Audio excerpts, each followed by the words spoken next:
Hi there everyone! Welcome to my kitchen. This is Nanay ni Paula and for today we will be making dumplings made out of chicken.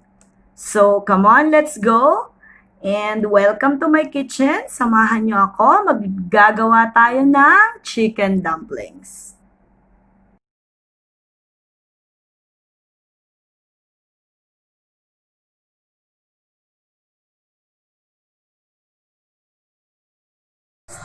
Kailangan natin, meron tayong kapirasong luya, kailangan natin siyang i-grate. So, i-grate lang natin siya.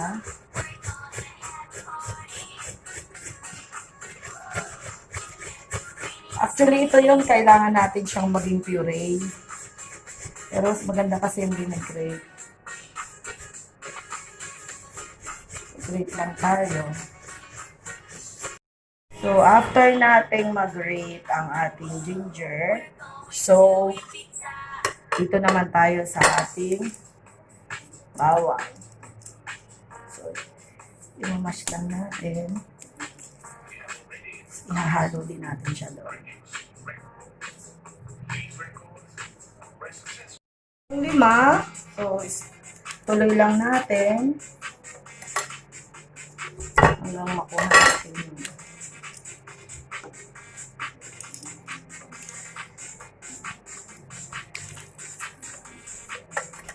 So, i-mix lang natin.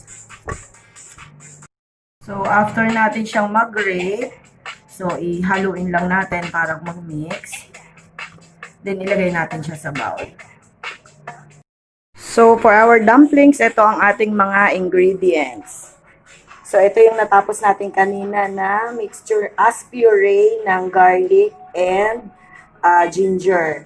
So, meron tayong celery, cabbage, scallions, ground chicken, and then meron din tayong shrimps, beaten egg, and then our seasoning, and garlic powder. Of course, meron tayong asin and pepper, vegetable oil, and oyster sauce.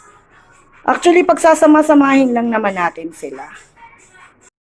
Okay, let's start.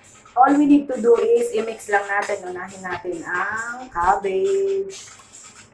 Kasi siya yung pinakamarami dito. Later, ibibigay ko ulit.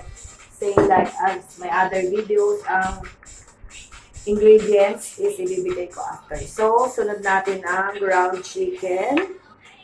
So, i-mix muna natin siya bago na. Every time na magdadagdag tayo ng ingredients, i-mix muna natin.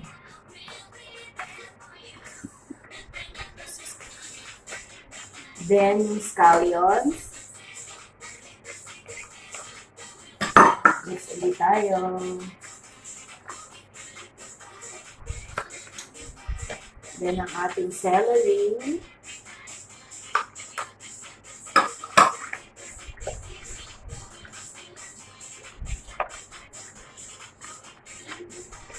And ang ating shrimps. Medyo chunky yung ginawa kong cut ng shrimps para pang-bite natin ng ating dumplings. Mararamdaman natin yung chunk ng hipon. So, add natin yung vegetable oil.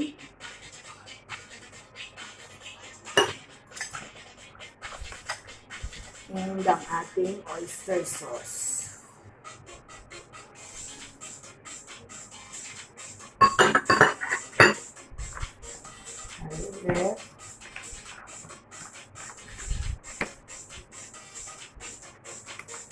And yung kanina na ginawa natin puree, actually ito nagbibigay ng lasa dito ng kakaibang linamnam. Halo lang. Tignan natin dito. Then, ang mga seasoning natin, lagay na natin ang garlic powder, pepper, asin, and ang ating seasoning.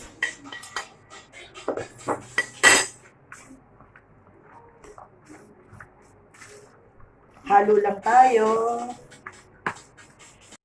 Tayo sa paghahalo, and lastly, ilalagay natin ang ating beaten egg. Isang piraso lang na itlog, okay na. So, mix lang natin mabuti.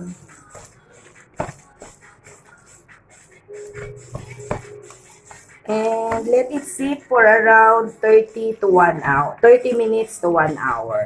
So, bayaan lang muna natin siya.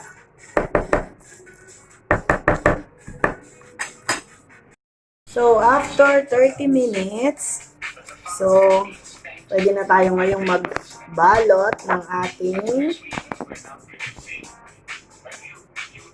So, haluin lang muna natin. Then, we'll start to wrap. So, start tayong mag-wrap ngayon ng ating. Kuha lang tayo ng small amount. There are many ways para mag-wrap tayo ng dumplings, but ito yung one way kung wala tayong machine. So, meron tayong konting water,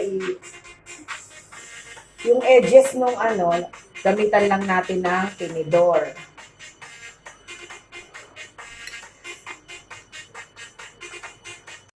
Another one. So, same thing, katulad nung kanina. So, yan lang.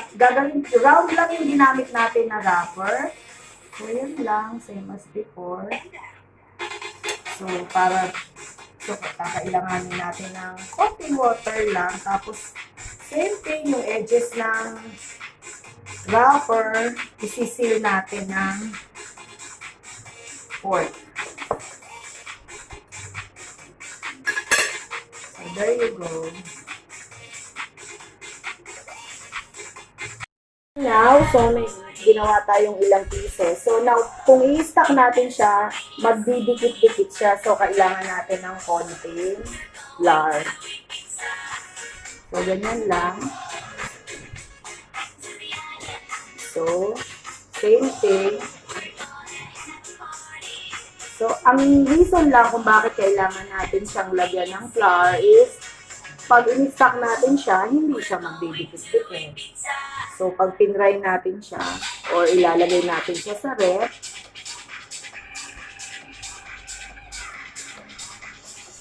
ready to fry na ang ating dumplings. Ipa-fry na natin ang ating dumplings with very little amount of oil. So, ganyan lang. Hanggang maging brown yung kabilang side, then babalik ta rin natin. Please be reminded na very little amount lang ng cooking oil lang gagamitin natin. So, still frying tayo ng ating dumplings. So, ganyan yung magiging itsura niya. So, binaliktad na natin siya. So, nandun na siya sa other side. Ready to serve na ang ating dumplings.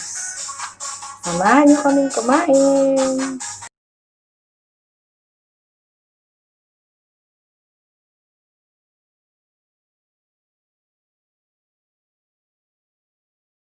See you next video.